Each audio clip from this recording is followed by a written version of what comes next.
السلام علیکم ورحمۃ اللہ وبرکاتہ۔ بسم اللہ الرحمن الرحیم۔ آپ اس ویڈیو میں آئے ہیں تاکہ آپ کو معلوم ہو کہ حیض کے احکام کیا ہیں۔ تو چلیے جانتے ہیں۔ مسئلہ: حیض کے زمانے میں نماز پڑھنا، روزہ رکھنا درست نہیں۔ اتنا فرق ہے کہ نماز تو بالکل معاف ہو جاتی ہے، پاک ہونے کے بعد بھی اس کی قضا واجب نہیں ہوتی، لیکن روزہ معاف نہیں ہوتا، پاک ہونے کے بعد اس کی قضا رکھنی پڑے گی۔ مسئلہ: اگر فرض نماز پڑھتے ہوئے حیض آ گیا تو وہ نماز بھی معاف ہے، نماز سے ہٹ جائے، پوری نہ کرے، پاک ہونے کے بعد اس کی قضا نہ پڑھے۔ اور اگر نفل یا سنت پڑھنے میں حیض آ گیا تو پاک ہونے کے بعد قضا پڑھنی پڑے گی۔ اور اگر آدھے روزے کے بعد حیض آیا تو وہ روزہ ٹوٹ گیا، جب پاک ہو تو قضا رکھے۔ اگر نفل روزہ میں حیض آ جائے تو اس کی بھی قضا رکھے۔ مسئلہ: اگر نماز کے آخر وقت میں حیض آئے اور ابھی تک نماز نہیں پڑھی تو تب بھی نماز معاف ہو گئی۔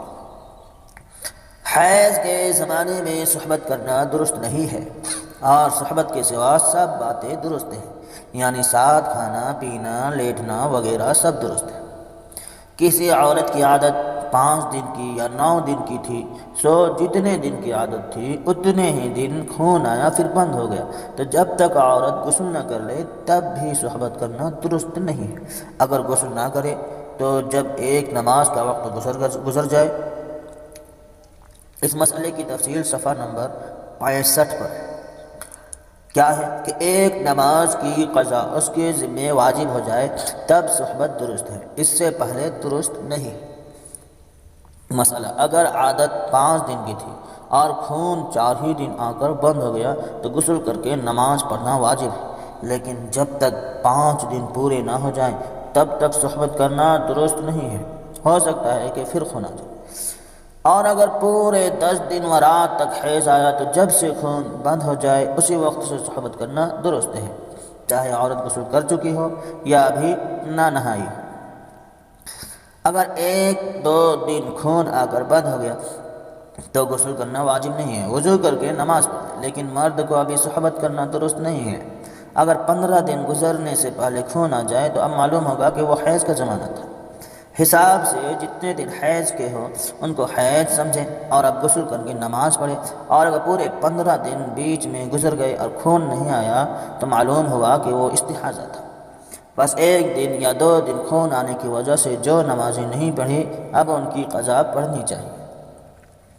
مسئلہ: کسی عورت کو 3 دن حیض آنے کی عادت ہے، لیکن کسی مہینے میں ایسا ہوا کہ 3 دن پورے ہو چکے اور ابھی خون بند نہیں ہوا تو ابھی غسل نہ کرے، نماز پڑھے، نماز بھی نہ پڑھے۔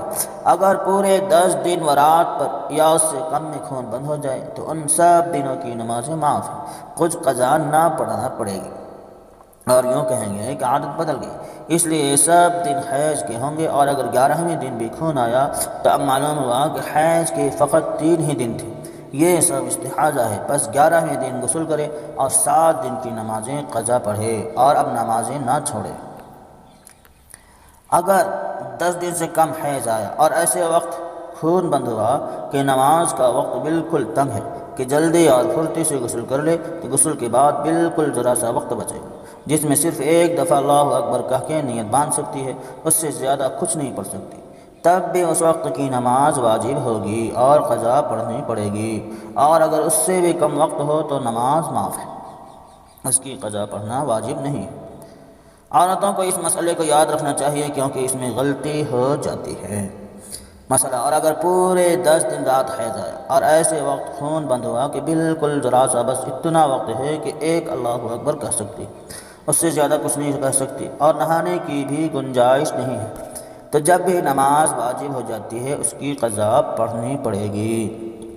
مسئلہ: اگر رمضان المبارک میں دن کو پاک ہو تو اب پاک ہونے کے بعد کچھ کھانا پینا درست نہیں ہے، شام تک روزے داروں کی طرح رہنا واجب ہے، لیکن یہ دن روزے میں محسوب نہ ہوگا، حساب نہیں کیا جائے گا، روزے کا اس کو نہیں مانا جائے گا بلکہ اس کی قضا رکھنا پڑے گا۔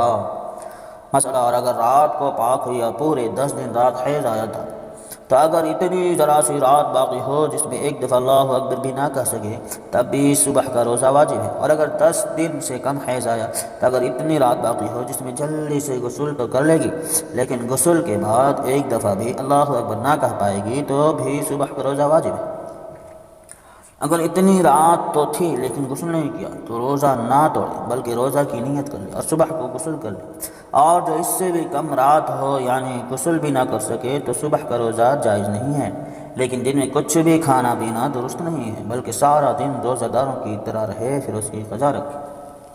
مسئلہ جب خون سوراخ سے باہر کی کھال میں نکل آئے تب سے حیض شروع ہوتا ہے۔